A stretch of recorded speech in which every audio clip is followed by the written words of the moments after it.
Mark Rogers TV, the voice of college football, breaking down the ACC as we are continuing our series and actually finalizing our series right now, ranking the coaches in all the Power 5 conferences. We've knocked out, of course, the Big Ten, the SEC, the Big 12, and the Pac-12, and now we finish up with the ACC. And I got to say that this was the most difficult conference for me to rank the coaches. And what I typically do is I will just list out the coaches, and then by gut feeling, I will rank the coaches. And then I do my research to see if my gut feeling really plays out in regards to the numbers. The other thing I do is I try to de-emphasize legacy. So think back to Joe Petrino or Bobby Bowden or anybody who is a legendary coach that maybe coached a little bit too long. So late in their stay, I would not be ranking them as highly as their reputation would typically rank them. So I'm trying to rank these coaches based on how good I believe that they are right now entering 2018. And I got to say that the coaches in the ACC are doing quite a good job. I really don't see anybody here in the ACC as doing a bad job coaching. There's one guy that I think is not quite meeting expectations, but that could be argued because it's early in his tenure. And everybody else doing quite a job there in the ACC. So it was difficult for me to rank between 14 and 2. Number 1 is pretty clear cut. And besides that, a difficult ranking process for me in the ACC. So let's start with number 14. We go to Syracuse and Dino Babers. And again, if you're watching on Facebook Live, I can't address the live stream right now because I am cutting a video for YouTube. Dino Babers is 4-8, then 4-8 at Syracuse. And he went 2-6 and 2-6. So he's been consistent in his 2 years at Syracuse. But think about Syracuse football. I know it's difficult to win there. It's difficult to recruit there.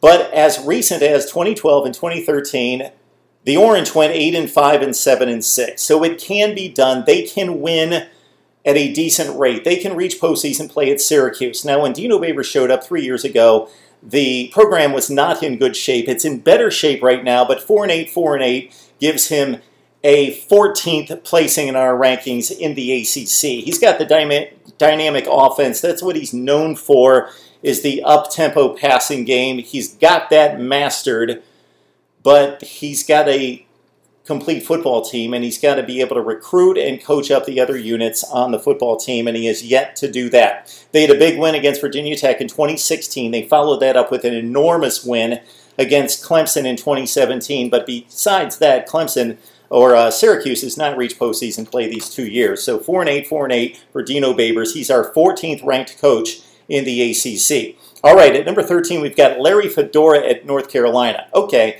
he's coming off 3-9 and 1-7 in the ACC, but he's been much better than that, and I'm not going to dock him much on just one season. So think back 1 year. Mark D'Antonio at Michigan State, whom we all respect as one of the best in the business, went 3-9 at Michigan State, so it can happen. Larry Fedora has basically done what you would expect a North Carolina coach to do. North Carolina, typically, if you look at the personnel that they produce in the NFL versus the success rate in college, North Carolina produces better NFL players than what their success shows us at the collegiate level, meaning they are not developing players and they are not winning at the rate that they should in Chapel Hill. And Larry Fedora has done the same. He's been decent. The seasons for Fedora, 8-4, 7-6, 6-7, 11-3, 8-5. That's what you would expect at North Carolina. Basically, top 25 to 40 type teams. Now 3-9 last year and expected to be just about as bad this year. Now, North Carolina has only been ranked at the end of the season one time in 6 years under Larry Fedora. That is not good enough, and that ranks Larry Fedora at 13th in the ACC, according to our rankings here at Mark Rogers TV. All right, we go to number 12, and I actually expected to rate Pat Narduzzi as the worst coach in the ACC, but once I looked at things and put it into context in terms of expectations based on where are you coaching, do you have the resources, the money, the facilities to get the job done, Pat Narduzzi's done a decent job at Pitt. Sure, he went 5-7 last year, but the 2 previous seasons, 8-5, 8-5. He's 14-10 in one of the best 2 or 3 leagues in America. 14-10 in conference play in those 3 seasons. Think about what he accomplished in 2016. He beat Clemson, the eventual national champion, and Penn State, the eventual Big Ten champion. He had the 2 best wins on the board of any team in the country at Pitt. Even last year, in a disappointing 5-7 season, they beat Miami, Virginia, and they also beat Duke, 3 teams that went to postseason play. They lost to Virginia Tech on a goal line stand. Otherwise, Pitt would have made it to a bowl at 6-6, and we would have thought differently about Pitt's success in 2017. Pat Narduzzi, our 12th rated coach in the ACC, but think about the issue that he's had developing talent on the defensive side of the ball, considering he was a guru under Mark D'Antonio and pretty much by his side built that Michigan State program between 2007 and 2014, but he's not been able to transition that defensive status to Pitt, and so I knock him down a peg or 2 because of that. Pat Narduzzi of Pitt, 12th best coach in the ACC. All right, let's move it to number 11, and this is the guy that creates the bar for me. Dave Doeren at North Carolina State. Awful first season at 3-9, and then since then, 8-5, 7-6, 7-6, 9-4. What would you expect a North Carolina State coach to do? Go 8-5, 7-6, 7-6, 9-4. Dave Doeren is pretty much meeting expectations there. Now, he had his most talented team this past season, and Bradley Chubb and the 2 big-time explosive skilled players on offense and the entire defensive line that was drafted, gone. So we'll see if he can maintain that top 25 type status. He went 23-4 at Northern Illinois, so that's obviously significant.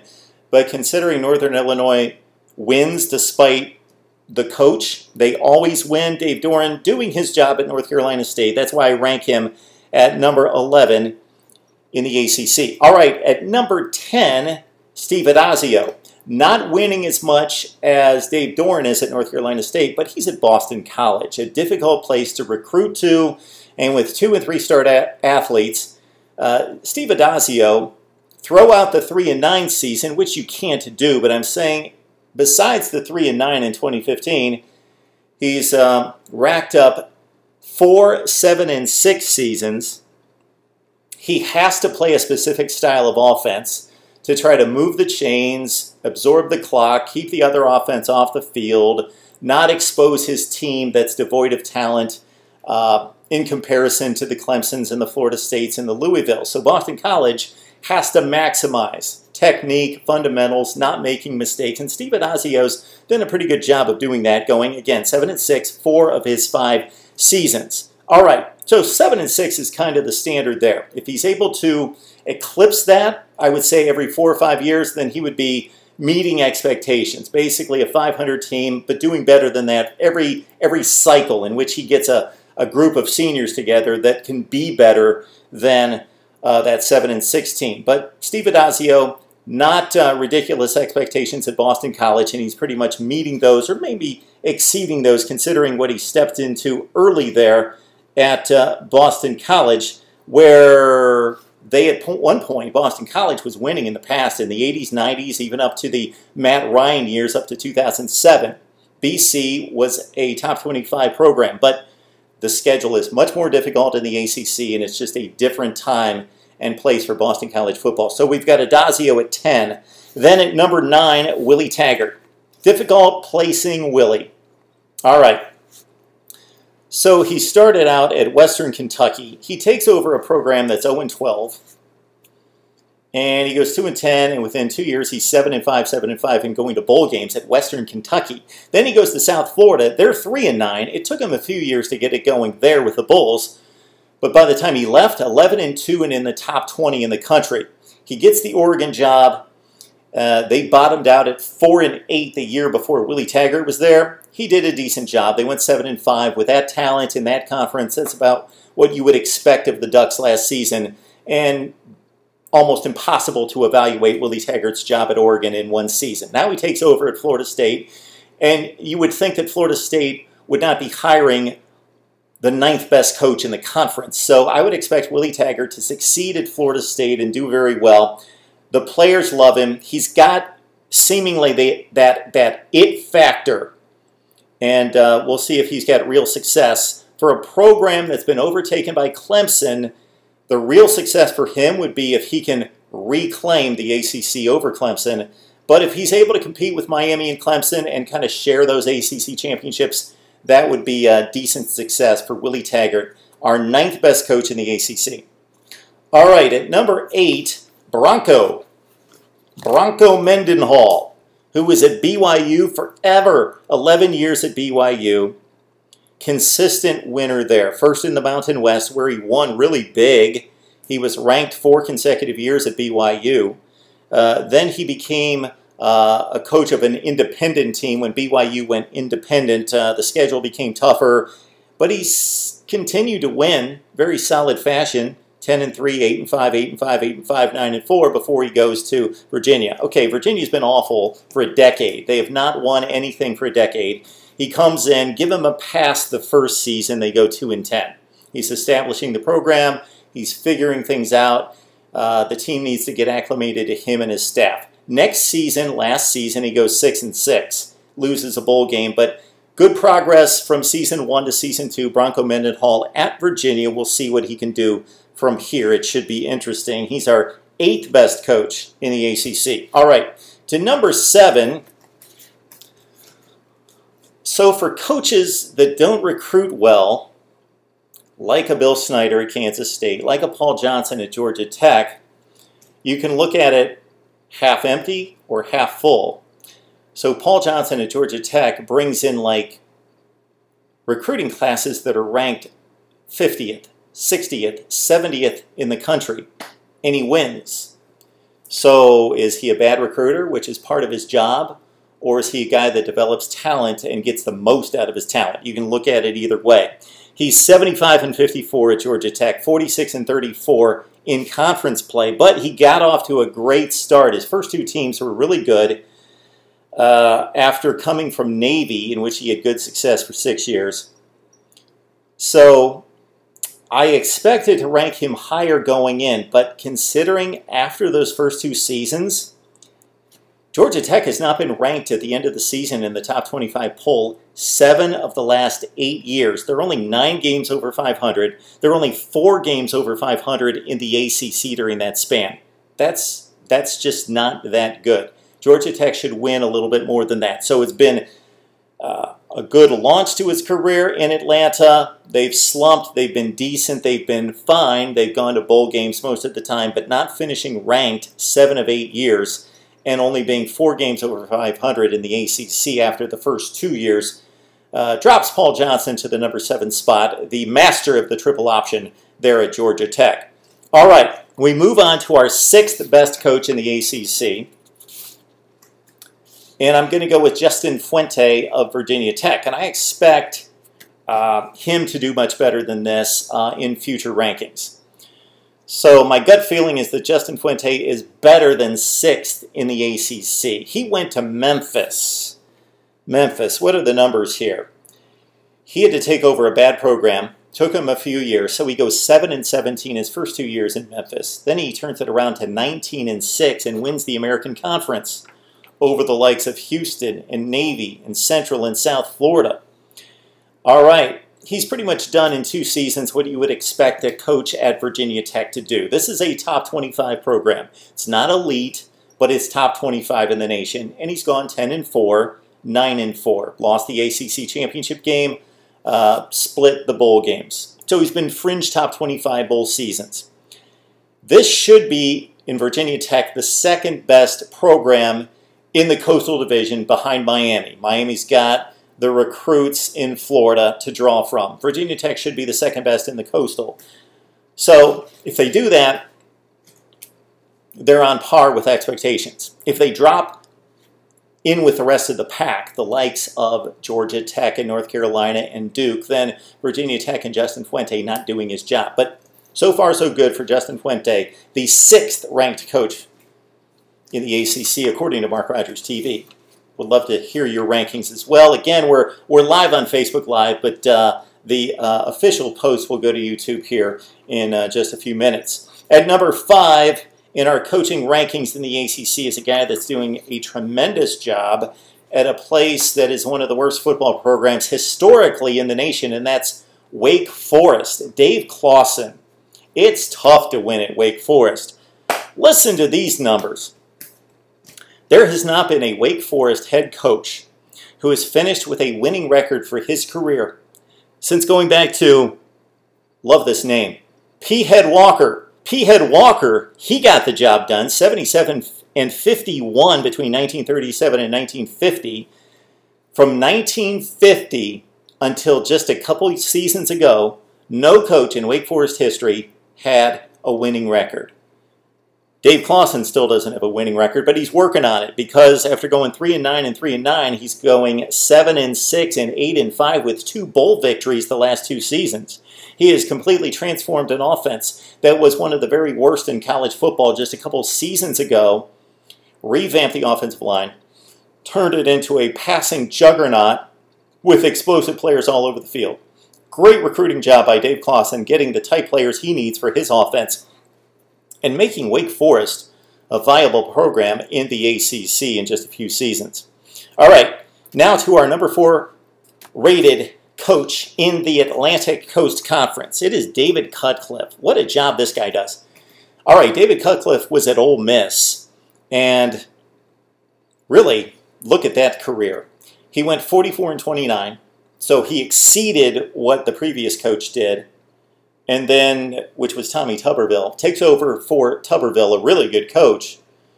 David Cutcliffe did a little bit better than Tuberville. And then Ole Miss fell off after he left with Houston Nutt.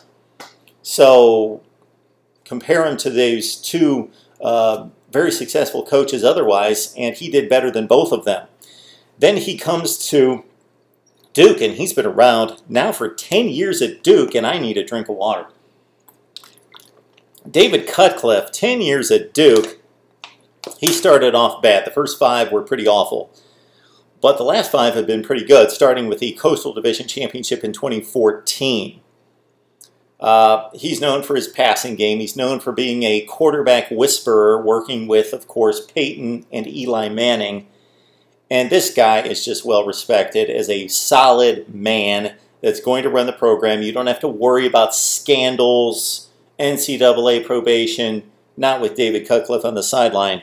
After going, let's say, 59 and 67 over his tenure at Duke, he's, again, has improved the quality of play at Duke. The recruiting, everything has been ramped up. He's 38 and 27 the last 5 years. He's coming off a bowl victory. David Cutcliffe doing a nice job at a difficult place to win, of course, because of the academic standards at Duke. All right, our top 3 coaches in the ACC, and again, apologize to the folks on Facebook Live, and I can't even see because I don't have my contacts in who those folks are, but we are also posting the main video to YouTube, and I am ranking the coaches in the ACC to finish off a series in which I've knocked out the Big Ten, the SEC, the Big 12, and the Pac-12. Bobby Petrino's number 3. Now, what do we know Bobby Petrino for? We know him for that ridiculous visual of him having a bit of an affair on the side with the volleyball assistant coach, wrecking his motorcycle, and then it was all exposed. That was at Arkansas. He's had other scandalous type deals, and this is one of the reasons why he's number 3 instead of number 2, because this has to play into it. If you're handing the keys of your program to a guy that has a track record of running off the rails, then that has to be taken into consideration. But when it comes to evaluating talent, scheming, especially on offense, and putting people in places where they can succeed, Bobby Petrino does it almost as well as anybody in the country. So his first stint at Louisville, this is pretty staggering.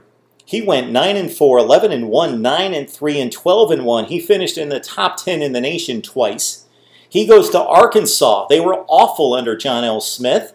He turns them around, and in years 3 and 4, he goes 10-3 to the Sugar Bowl, and then 11-2, and wins the Cotton Bowl and finishes in the top 5 in the nation at Arkansas.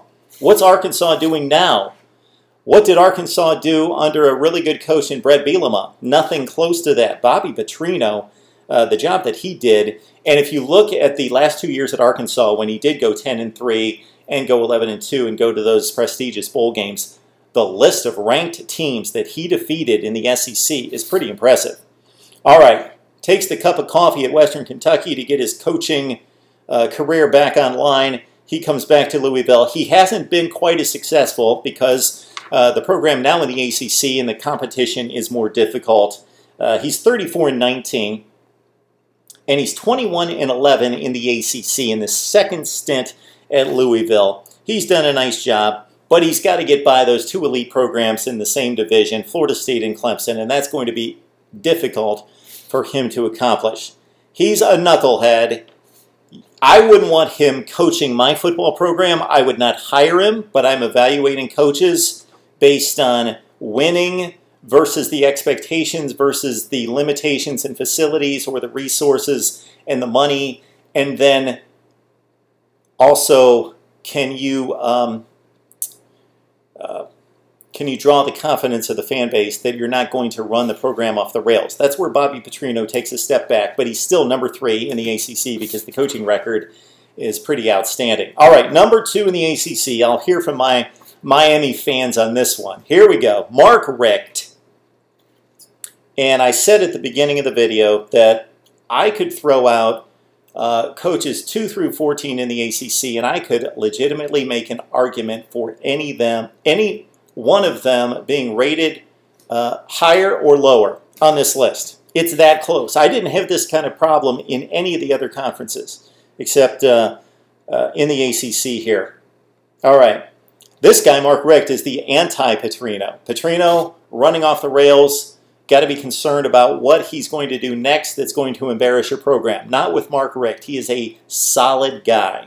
Now, I am somebody who, after watching sports my whole life, is not surprised when somebody does a misdeed that was supposed to be a good guy. I would be surprised if Mark Richt became that next victim or that next violator because he's just been that solid. Okay, let's get to the coaching record, though.